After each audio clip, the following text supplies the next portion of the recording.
Bahnhof sind frische Reserven schwerer und schwerster Waffen eingetroffen. ये 1939 में हुआ था। Werden bereitstehende amerikanische Fahrzeuge von unseren Fliegern angegriffen.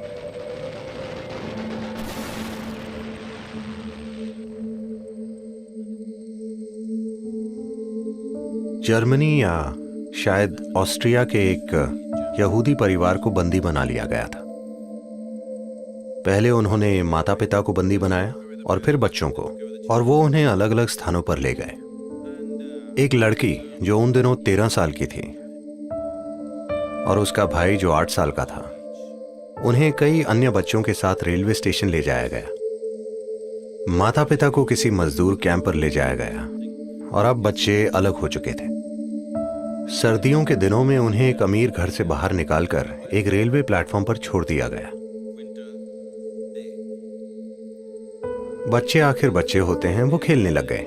उन्होंने वहीं खेलना शुरू कर दिया। वो लोगों के साथ खेलने लगे, सभी मिलकर फुटबॉल खेलने लगे। फिर ट्रेन आ गई। ट्रेन आने के बाद सैनिकों ने सभी को भेड़ बकरियों की तरह ट्रेन में भर दिया। जब वो ट्रेन पर चढ़ गए और ट्रेन चलने लगी, तब लड़का बोला कि वो अपने जूते प्लेटफॉर्म पर ही भूल गया है। अब लड़की को बहुत गुस्सा आया। वो 13 साल की थी। उसे सबसे अभी अभी अलग किया गया है। वो हक्की बक्की है कि एक अमीर घर से यहाँ लाया गया है। अब वो सड़क पर हैं, वो नहीं जानते कि कहाँ जा रहे हैं, आगे क्या होगा, वो कुछ भी नहीं जानते। अब वो इतिहास बन चुका है। हम जानते हैं कि उसके बाद क्या चीजें हुई थी, पर उस समय उन छोटे बच्चों को कुछ भी नहीं पता था कि क्या होने वाला है। और ये लड़का अपने जूते भूल कर आ गया है, वो भी सर्दियों के मौसम में। तो उस लड़की ने अपने भाई के कान को जोर से मरोड़ कर कहा, अरे बेवकूफ, पहले ही मेरे ऊपर बहुत मुसीबत है और अब तुम जूते छोड़कर आ गए। फिर अगले स्टेशन पर उन्होंने लड़के और लड़कियों को अलग अलग कर दिया। लड़के को एक जगह ले गए, लड़की को किसी दूसरी जगह ले गए।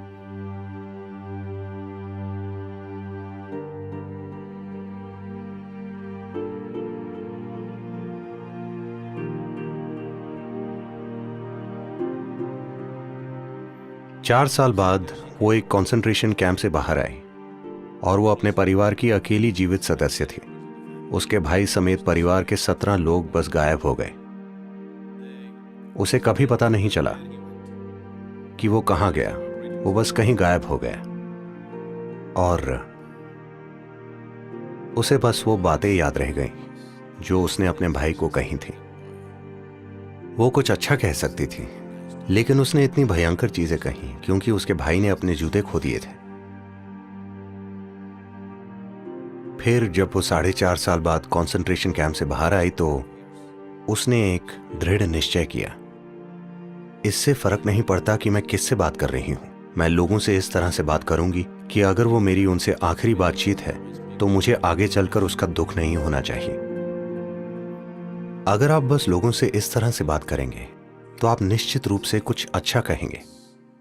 और आपको कैसे पता कि ये आखिरी बातचीत नहीं है? जो भी आपके पास बैठा है, हो सकता है कि आज आप उनसे आखिरी बार मिल रहे हों। ऐसा हो सकता है ना? हाँ। और ये एक वादा जो उसने खुद से किया, इसने उसका पूरा जीवन ही बदल दिया और वो बहुत ही सुंदर इंसान बन गई, क्योंकि उसने तय कर लिया कि वो जिससे भी बात करेगी वो इस तरह बात करेगी कि अगर ये आखिरी बातचीत हो तो उसे दुख ना हो। उसके साथ इतनी भयंकर घटना हुई, पर उसने उसे एक आशीर्वाद में बदल दिया। अगर आपके पास जागरूक बुद्धि हो तो आपके जीवन में जो कुछ भी होता है उसे आप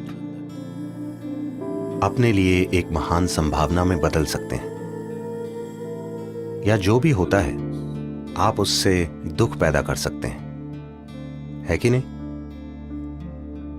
चाहे जो भी परिस्थिति हो, उससे कोई फर्क नहीं पड़ता। जो भी परिस्थिति हो, आप उसे एक महान संभावना में बदल सकते हैं। बस अगर आप उसे खुलेपन के साथ देखने के लिए तैयार हो जाएं, तो हर चीज बदली जा सकती है। जब हमारे जीवन में दुख देने वाली चीजें होती हैं, तो हम या तो समझदार बन सकते हैं या फिर पीड़ित हो सकते हैं। ये हमें ही चुनना है।